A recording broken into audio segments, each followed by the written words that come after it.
The Titanium Orchid is the Iron Banner rocket launcher, and if you're watching this video, you're probably wondering what a good roll-on it is. Well, let's find out. Alright, so Titanium Orchid, like I said, Iron Banner rocket launcher, the stats on this thing are insane. They are really, really good. If you look at the stat bar, normally on a rocket launcher, it's like, oh, the blast radius is really, really big, but velocity is really low. Or for some reason, stability is really high. Why? I don't know. Reload, yeah, is also really good. Basically, all the stats are just really high on this rocket launcher, which is kind of rare to see. And then all the secondary stats don't really matter because it's a rocket launcher.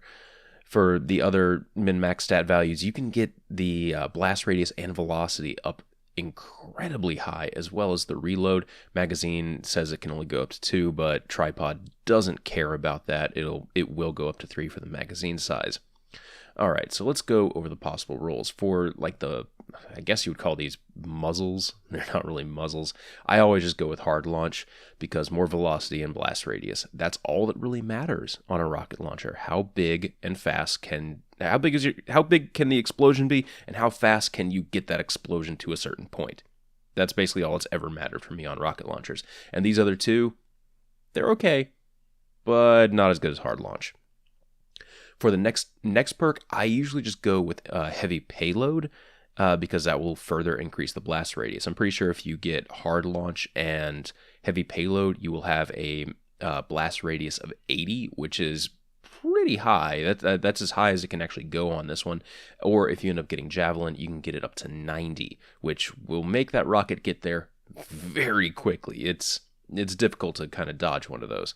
In the second column here, or in the second tier, you get perfect balance or fitted stock. Why you'd want to increase the stability, I don't know. At least they're putting all the bad perks in that little column, so you can just focus on this one, hopefully getting either javelin or heavy payload. I'm partial to heavy payload, but javelin is also good if you can't get heavy payload. In this column of perks, it's weird. Single point sling, snapshot, quick draw, lightweight. Why you'd want lightweight on this, I don't, I really don't know. Quick draw is good if you're wanting to swap to the weapon really quickly and fire off a rocket. Snapshot is also okay if you're aiming down sights. Usually I'm just hip firing rockets in PvP. Single point sling, actually snapshot is really good if you're pairing it with tracking, because you can aim down sights quicker. Single point sling, also really good to swap to the weapon. Personally though, in this column, speed reload, flared magwell. This is mainly for PvE though. Speed reload, flared magwell, you will be reloading your rocket launcher in PvE. That happens. In PvP, that's only going to happen when you're playing Mayhem. So, I don't know, it's kind of... usually for PvP, you'll probably select something from this node, so hopefully single point slinger quick draw so you can swap to the gun quickly. If not, and you're looking for a PvE perk, speed reload or flared magwell, it doesn't matter. It reloads quicker. There's whichever one you happen to get, use one of these for PvE. All right, I love this last tree on rocket launchers, because I would have expected Bungie to put like grenades and horseshoes here and then tracking here, and then you'd have to swap them out. But they put grenades and horseshoes and tracking in the same perk, and then put a utility perk in the last one. So you have a choice between really consistent rockets with grenades and horseshoes or tracking, or some sort of utility. So grenades and horseshoes and tracking I have always felt is better for PvE, but a lot of people still like using it for PvP for obvious reasons. Grenades and horseshoes with the velocity of this gun, or with the velocity of this rocket launcher, your rockets are going to get there really quick. So I feel like grenades and horseshoes is fine. You don't really need the tracking, especially if you happen to have a max velocity roll. On the second part of this, cluster bomb, spray and play, clown cartridge, tripod. Clown cartridge is cute, but I'd prefer tripod because then it can hold 3 shells. Holding 3 shells doesn't actually modify the ammo stat of the gun. It's really weird how that works, but you will be able to hold 3 in the magazine. Spray and play is also okay. It's just okay. It's a faster reload.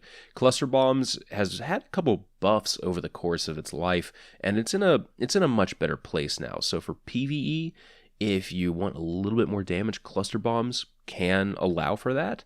So if you're looking for a PvE possible perk, cluster bombs probably be the one to pick. Clown cartridge is also still really good. I like it, But, you know, if I'm looking for more in the magazine, I'd prefer tripod. But it's not a waste. It's not a bad roll if it has clown cartridge over tripod. So yeah, as far as God rolls go, like I said earlier, you want to use hard launch and then try to get heavy payload for the blast radius javelin. Not that bad. And then for PvP, something like quick draw or single point sling. For PvE, use a reload perk. Again, for PvP, I'd prefer grenades and horseshoes. For PvE, people probably want tracking. And then for PvE as well, cluster bombs is good. And then for both PvE and PvP, tripod would probably be the best ways to possibly go.